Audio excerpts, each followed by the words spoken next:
Assalamualaikum warahmatullahi wabarakatuh dan salam sejahtera. Hari ini kita akan belajar tingkatan 5, bab 1, kemunculan dan perkembangan nasionalisme di Asia Tenggara. Di bawah tajuk kecilnya, nasionalisme di Asia Tenggara secara umum dan nasionalisme di Thailand. Sebelum cikgu nak mengajar, cikgu nak minta semua guru dan pelajar-pelajar untuk subscribe video cikgu ni agar cikgu boleh menambah lagi tajuk-tajuk yang lain. Di bawah tajuk nasionalisme di Asia Tenggara secara umum dapat dibahagikan kepada dua tahap. Tahap pertama dengan tahap kedua. Baiklah kita lihat satu persatu. Tahap pertama dahulu. Tahap pertama, penentangan dibuat secara terbuka dan bersifat setempat. Ingatlah, tahap pertama bersifat apa? Bersifat terbuka. Mereka tidak menuntut kemerdekaan. Pemimpinnya berpendidikan daripada Barat dan juga Asia Barat, tidak berorganisasi dan tidak menuntut kerajaan berdaulat. Untuk tahap pertama, sampai situ dah sangat cukup untuk ingat. Jadi yang wajib ingatnya, sampai nombor 5. 6, 7, 8 dan 9 adalah tambahan. Baiklah, cikgu bagi formula dulu. Untuk yang wajib ingat, formulanya mereka didik orang bertaubat. Tengok penerangan formula. Mereka merujuk pada kemerdekaan. Kemerdekaan berasal daripada perkataan merdeka. Pandainya. Merdeka cikgu ubah menjadi mereka. Persamaan pada huruf MER dengan KA di belakang. Merdeka, mereka. Didik merujuk pada berpendidikan. Berpendidikan berasal daripada perkataan didik. Orang merujuk pada organisasi, iaitu berorganisasi berasal dari perkataan organisasi. Ejaan organisasi bermula daripada huruf O, R dengan G. ORG singkatan bagi orang. Jadi orang merujuk pada organisasi. Bertaubat merujuk pada berdaulat.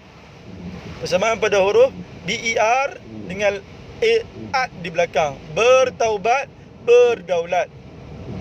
Jadi apa formula untuk nasionalisme di Asia Tenggara tahap pertama? Mereka didik orang bertaubat. Mereka itu adalah tidak menuntut kemerdekaan. Didik itu adalah berpendidikan. Pemimpinnya berpendidikan daripada Asia Barat ataupun Barat. Orang tu merujuk pada berorganisasi. Bertaubat tu merujuk pada kerajaan berdaulat. Tahap pertama ni ingat semua tidak menuntut kemerdekaan, tidak berorganisasi, tidak menuntut kerajaan berdaulat. Okey, manakala tambahan untuk tahap pertama adalah isu budaya, isu agama ataupun hak pribumi dibangkitkan. Kemudiannya menekankan kesedaran politik daripada tindakan politik. Seterusnya menuntut hak dikembalikan dan juga taraf hidup dibaiki. Ingatlah, nasionalisme tahap pertama ni yang wajib ingat ada 5 perkara sahaja. Yang paling penting adalah penentangan bersifat terbuka. Kemudian apa formulanya? Mereka didik orang bertaubat. Mereka tu merujuk pada merdeka, iaitu tidak menuntut kemerdekaan. Didik tu merujuk pada berpendidikan, iaitu pendidikan pemimpinnya dari Asia Barat ataupun Barat. Orang merujuk pada tidak berorganisasi. Bertaubat merujuk pada tidak menuntut kerajaan yang berdaulat. Okey, kita lihat tahap kedua pula. Tahap kedua, kalau tahap pertama bersifat terbuka, kalau tahap kedua bersifat radikal. Ingatlah, yang wajib ingat tahap kedua apa? Radikal. Kalau pertama terbuka. Jadi gerakan nasionalisme tahap kedua di Asia Tenggara bersifat radikal. Mereka menuntut kemerdekaan dengan segera. Kalau tahap pertama tidak menuntut. Kemudiannya pemimpinnya berpendidikan daripada Barat. Kalau tahap pertama Asia Barat dengan Barat. Tahap kedua pemimpin berpendidikan daripada mana? Daripada Barat. Oleh itu menjadikan mereka mengetahui dengan luasnya dalam bidang kebudayaan dan juga ilmu Barat. Mereka juga menyedari perubahan yang diperkenalkan oleh penjajah Barat serta kesannya. Kemudiannya berorganisasi. Kalau tahap pertama tidak berorganisasi. Dan last sekali menuntut kerajaan yang berdaulat. Kalau tahap pertama, tidak menuntut kerajaan yang berdaulat. Jadi sama juga formulanya, iaitu mereka didik orang bertaubat. Mereka merujuk pada merdeka, didik merujuk pada berpendidikan, orang organisasi, bertaubat merujuk pada berdaulat. Kalau tahap pertama semuanya tidak. Tahap kedua semuanya menuntut. Tahap pertama tidak menuntut kan? Jadi tahap kedua menuntut. Mereka tu merujuk pada menuntut kemerdekaan. Didik merujuk pada pemimpin berpendidikan barat. Orang merujuk pada berorganisasi, bertaubat merujuk pada menuntut kerajaan yang berdaulat. 5 perkara tu wajib ingat. Kalau tahap pertama bersifat terbuka, tahap kedua radikal. Formulanya sama ke beza tahap pertama, tahap kedua? Sama sahaja. Apa formulanya? Mereka didik orang bertaubat. Ingat, tahap yang keberapa tidak menuntut? Yang tidak menuntut adalah tahap pertama. Mereka tu merujuk pada merdeka. Tahap pertama tidak menuntut kemerdekaan. Tahap kedua menuntut kemerdekaan. Didik merujuk kepada berpendidikan. Tahap pertama pemimpin berpendidikan Asia Barat dan Barat. Tahap kedua pemimpin berpendidikan Barat. Orang merujuk pada organisasi. Tahap pertama tidak berorganisasi. Tahap kedua berorganisasi. Bertaubat merujuk pada kerajaan berdaulat. Tahap pertama tidak menuntut kerajaan berdaulat dan tahap kedua menuntut kerajaan berdaulat. Jadi formula dia sama ke beza? Sama sahaja, iaitu mereka didik orang bertaubat. Cuma beza dia dekat mana? Beza dia dekat tidak menuntut dengan menuntut. Tahap keberapa tidak menuntut? Tahap pertama tidak menuntut. Yang menuntut tahap kedua. Okey, seterusnya kita lihat nasionalisme di Thailand. Nasionalisme di Thailand juga terbahagi pada 2 tahap, iaitu tahap pertama dengan tahap kedua. Baiklah, kita lihat satu persatu. Tahap pertama dahulu. Tahap pertama, rakyat tidak puas hati terhadap penguasaan politik oleh kerabat diraja dan raja berkuasa mutlak. Raja Vajirabut, raja nama apa? Vajirabut, bersikap boros dan pentadbirannya menjadi lemah. Lalu rakyat menubuhkan parti rakyat. Sebab rakyat tak puas hati, rakyat menubuhkan parti apa? Parti rakyat pimpinan Pibol Songkram. Pibol Songkram ni mendapat pendidikan daripada mana? Daripada barat. Parti rakyat melancarkan penentangan secara revolusi terhadap raja dan berjaya menamatkan sistem raja berkuasa mutlak digantikan dengan raja berperlembagaan. Akhirnya Pibol Songkram yang sangat berjasa dilantik sebagai Perdana Menteri pertama di Thailand. Ingatlah, tahap pertama rakyat tak puas hati kat siapa? Kat raja. Sebab berapa perkara tak puas hati? Sebab 4 perkara. Yang pertama, penguasaan politik oleh kerabat diraja. Yang kedua, raja berkuasa mutlak.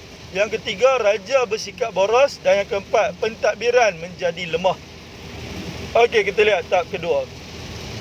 Tahap kedua, rakyat tidak puas hati juga terhadap penguasaan ekonomi. Kalau tahap pertama, penguasaan politik. Tahap kedua, penguasaan ekonomi oleh orang Cina dan juga orang Barat. Jadi waktu ni, Pibol Songkram yang telah menjadi Perdana Menteri meluluskan 3 undang-undang. Yang pertama, menyekat penguasaan atau kebebasan ekonomi orang Cina. Yang kedua, menutup sekolah Cina. Yang ketiga, menutup akhbar Cina. Penduduk pribumi di Thailand digalakkan untuk melibatkan diri dalam kegiatan ekonomi. Mereka lah yang akan majukan ekonomi Thailand sendiri. Bukan lagi orang Barat dan juga orang Cina. Tidak lagi bergantung pada orang Barat dan juga orang Cina. Beliau juga menukarkan nama Siam kepada Thailand. Apa maksud Thailand? Thailand bermaksud tanah bebas. Apa maksud Siam? Siam bermaksud senyum. Thailand pula, Thailand daripada 2 perkataan Thai dengan land. Land bermaksud tanah, Thai bermaksud bebas, iaitu tanah bebas.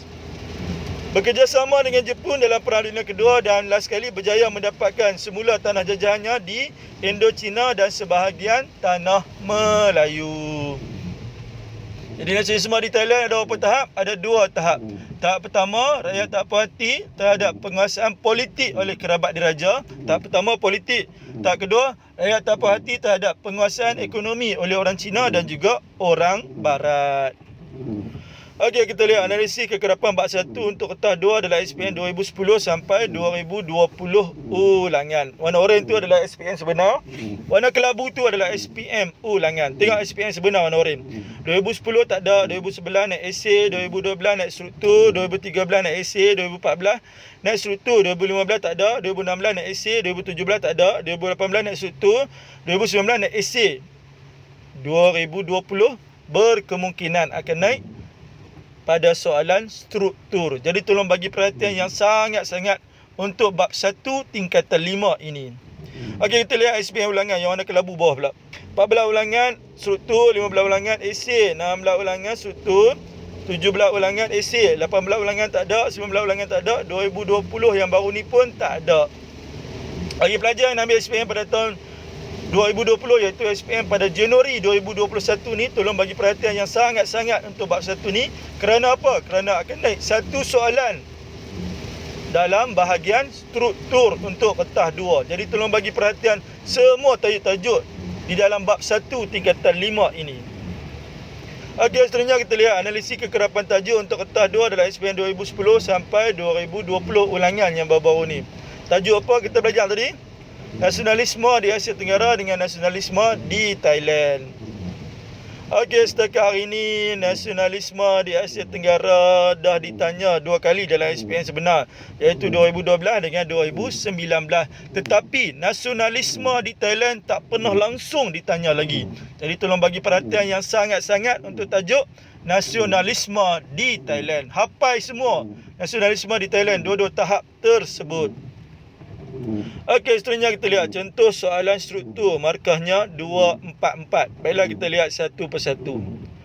Soalan ini nyatakan sebab-sebab Parti Rakyat melancarkan revolusi Thai pada gerakan nasionalisme tahap pertama. Apa ganda soalan? Sebab-sebab Parti Rakyat melancarkan revolusi Thai. Okey, tengok di ruangan jawapan. Di ruangan jawapan ada nombor 1 Roman, 2 Roman tak? Untuk soalan struktur ni tak ada. Jika tak ada, nak jawab macam mana? Kena jawab dalam bentuk ayat. Setiap ayat wajib ada apa? Ada pembuka. Pandainya. Tengok, revolusi Thai ni nasionalisme tak ke berapa? Pertama ke kedua? Pertama. Di soalan tu dah jelas tanya. Ingat tak pertama? Tak puas hati terhadap politik ke ekonomi? Politik. Okey. Jadi sebelum nak jawab seperti biasa, ambil balik pembukanya. Sebab-sebab Parti Rakyat melancarkan revolusi Thai pada gerakan nasionalisme tahap pertama kerana rakyat tidak puas hati terhadap penguasaan politik oleh kerabat diraja. Titik. Lepas titik penanda macam apa cikgu ajak? Guna number. Jadi kedua. Kenapa kedua? Sebab isi kedua. Kedua, koma, raja berkuasa mutlak. Sampai situ saja ke? Ada lagi. Lepas kedua. Ketiga, raja Vajirabut bersikap boros. Dan keempat, pentadbiran menjadi lemah. Okey, tengok soalan B. Bagaimanakah pemimpin Thailand menyelesaikan masalah ketidakpuasan hati rakyat pada gerakan nasionalisme tahap kedua? Apa ganda soalan? Tindakan pemimpin di Thailand menyelesaikan masalah dalam gerakan nasionalisme tahap kedua. Okey, tengok di ruangan jawapan soalan struktur ni ada nombor 1 Roman, 2 Roman tak? Tak ada. Jika tak ada, nak jawab macam mana? Jawab dalam bentuk ayat. Setiap ayat wajib ada apa? Ada pembuka. Okey, seperti biasa ambil balik pembuka kat soalan. Cara pemimpin Thailand menyelesaikan masalah ketidakpuasan hati rakyat pada nasionalisme tahap kedua ialah Pibo Songkram meluluskan undang-undang iaitu menyekat penguasaan atau kebebasan ekonomi orang Cina, menutup sekolah Cina dan menutup akhbar Cina. Titik. Penanda wacana apa cikgu ajak? Guna number. Jadi kedua, koma, menggalakkan penduduk peribumi melibatkan diri dalam kegiatan ekonomi. Lepas kedua. Ketiga, koma, menukar nama siang kepada Thailand yang bermaksud tanah bebas. Lepas ketiga. Keempat, bekerjasama dengan Jepun dalam Perang Dunia Kedua. Kelima, berjaya mendapatkan tanah jajahan di mana? Di Indochina dan sebahagian tanah Melayu. Okey, soalan C ditanya. Pada pendapat anda, apakah kesan sekiranya rakyat Malaysia tidak mempunyai semangat nasionalisme? Apa kanda soalan? Kesan jika tak ada semangat nasionalisme. Okey, tengok di ruangan jawapan soalan struktur ni ada nombor 1 Roman, 2 Roman tak? Tak ada. Jika tak ada, nak jawab macam mana? jawab dalam bentuk ayat. Setiap ayat wajib ada pembuka. Jadi ambil balik pembuka kat soalan. Kesan sekiranya rakyat Malaysia tidak mempunyai semangat nasionalisme ialah negara akan mundur. Titik. Penanda wacana cikgu ajak guna number. Jadi kedua, koma. Negara mudah dijajah. Titik. Lepas kedua, ketiga, politik negara menjadi tidak stabil. Keempat, ekonomi negara akan merosot. Boleh tambah lagi tak? Boleh. Dalam sejarah, ingatlah, dalam sejarah digalakkan menjadi galak, bagi jawapan lebih. Jadi bagi je jawapan lebih. Lepas keempat apa? Kelima, negara akan huru-hara. Lagi? Boleh lagi tak? Boleh. Tambah je berapa banyak pun. Keenam, tiada perpaduan antara kaum. Okey, seterusnya kita lihat contoh soalan esei. Markahnya 488. Soalan B tu 8 markah nah. 488. Jadi 20 markah. Okey, kita lihat satu persatu. Soalan A dulu. Soalan A dia tanya, terangkan ciri-ciri gerakan nasionalisme yang berlaku di Asia Tenggara secara umum. Apa kena soalan? Gerakan nasionalisme di Asia Tenggara secara umum. Okey, ingat balik. Gerakan nasionalisme di Asia Tenggara ada berapa tahap? Ada 2 tahap. Tahap pertama yang wajib dia apa? Tahap pertama secara bersifat terbuka. Tahap kedua bersifat radikal. Dua-dua tahap ni ada formula tak? Gerakan nasionalisme di Asia Tenggara ada. Apa formulanya? Mereka didik orang bertaubat. Apa perbezaan antara tahap pertama dan tahap kedua? Tidak menuntut dengan menuntut. Tidak menuntut tahap ke berapa? Tahap pertama. Okey, seperti biasa soalan esei wajib ada pembuka. Jadi ambil balik pembuka kat soalan. Ciri-ciri gerakan nasionalisme yang berlaku di Asia Tenggara secara umum ialah pada tahap pertama berlaku penentangan secara terbuka. Titik. Selain itu mereka juga tidak menuntut kemerdekaan. Titik. Ada lagi tak? Ada lagi. Ingat balik formula. Mereka didik orang bertaubat. Lepas titik tulis apa? Pendidikan pemimpinnya daripada Asia Barat dan Barat. Titik. Orang tu apa? Gerakan nasionalisme tahap pertama tidak berorganisasi. Dan akhirnya mereka juga tidak menuntut kerajaan berdaulat. Okey, kemudian huraian tahap kedua pula. Macam mana nak membezakan tahap pertama dengan tahap kedua? Menggunakan perkataan manakala. Manakala pada tahap kedua pula ialah gerakan berlaku secara radikal. Selain itu mereka menuntut kemerdekaan. Tahap kedua menuntut, semua menuntut. Ingat balik formula. Mereka didik orang bertaubat. Didik tu apa? Pendidikan pemimpinnya daripada barat. Orang tu apa? Gerakan nasionalisme tahap kedua berorganisasi. Last sekali. Akhirnya gerakan nasionalisme tahap kedua menuntut kerajaan berdaulat. Ingat nak, walaupun markahnya 4 markah, kena hurai tahap pertama dengan tahap kedua. Kerana apa? Sebab dia tak tanya pun mana-mana tahap. Jadi kena hurai dua-dua tahap. Bermaksud kalau 4 markah, 2 markah untuk tahap pertama dan 2 markah untuk tahap kedua. Jangan hurai satu tahap saja no. Kena hurai dua-dua tahap. Pasal apa? Sebab dia tanya secara umum. Kalau secara umum kena hurai dua-dua tahap. Okey, tengok soalan B. Mengapakah semangat nasionalisme muncul di Thailand walaupun tidak pernah dijajah oleh mana-mana negara? Apa kanda soalan? Nasionalisme di Thailand. Nasionalisme di Thailand ada berapa tahap? Ada 2 tahap. Tahap pertama berkaitan dengan politik. Tahap kedua berkaitan dengan ekonomi. Jadi hurai ada 2 tahap. Markahnya berapa markah? 8 markah. Apa betul di situ nah? Markah bagi soalan B ni adalah 8 markah. Jadi 4 markah untuk tahap pertama dan 4 markah untuk tahap kedua. Baiklah, sebelum nak jawab, seperti biasa mesti ada pembuka. Jadi pembukanya, sebab semangat nasionalisme muncul di Thailand walaupun tidak pernah dijajah oleh mana-mana negara ialah pada tahap pertama rakyat tidak puas hati terhadap penguasaan politik oleh kerabat diraja dan raja berkuasa mutlak. Titik. Selain itu, Raja Vajiravud yang bersikap boros dan pentadbiran menjadi lemah. Kemudiannya, parti apa diwujudkan oleh rakyat? Parti Rakyat Pimpinan Pibo Songkram. Parti Rakyat berjaya menukarkan raja berkuasa mutlak kepada raja berperlembagaan dan Pibo Songkram menjadi Perdana Menteri pertama di Thailand. Yang tu tahap pertama berkaitan politik. Macam mana pula nak urai tahap kedua? Menggunakan perkataan manakala. Manakala tahap kedua pula ialah rakyat tidak puas hati terhadap penguasaan ekonomi oleh orang Cina dan juga orang Barat. Pibo Songkram yang menjadi Perdana Menteri ketika itu meluluskan undang-undang iaitu menyekat penguasaan atau kebebasan ekonomi oleh orang Cina, titik. Menyekat penguasaan ekonomi orang Cina, koma. Ni sebab ni adalah undang-undang. Ada lagi undang-undang kan? Ya, kalau ada lagi, koma.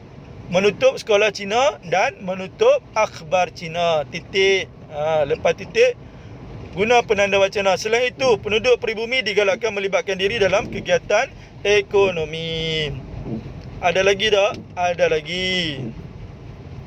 Wibo Songkran juga menukar nama Siam kepada Thailand bermaksud tanah bebas. Kemudiannya, Wibo Songkran bekerjasama dengan Jepun dalam Perang Dunia Kedua. Thailand juga berjaya mendapat tanah jajahan di Indochina dengan sebahagian tanah Melayu. Okey, last sekali soalan C ditanya. Sebagai warga negara Malaysia, jelaskan bagaimana semangat nasionalisme dapat mengekalkan kedaulatan negara. Apa kehendak soalan? Bagaimana merujuk pada cara. Cara semangat nasionalisme dapat mengekalkan kedaulatan negara.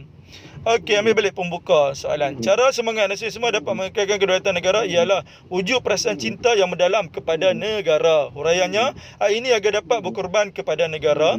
Contohnya, menentang pengganas di Lahad Datu. Last sekali kesannya, negara menjadi aman. Untuk soalan kebat, bagi soalan yang terakhir ni, yang cikgu ajak mesti ada 4 perkara. Ada isi, ada huraian. Yang kedua ada huraian. Huraian bermula perkataan hal ini. Yang ketiga ada contoh. Dan yang terakhir ada kesan. Jadi macam mana nak memulakan isi yang kedua? Guna number.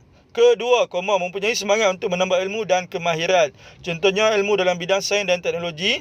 Hal ini agar negara dapat bersaing di peringkat antarabangsa. Kesannya negara menjadi maju menjelang tahun 2050.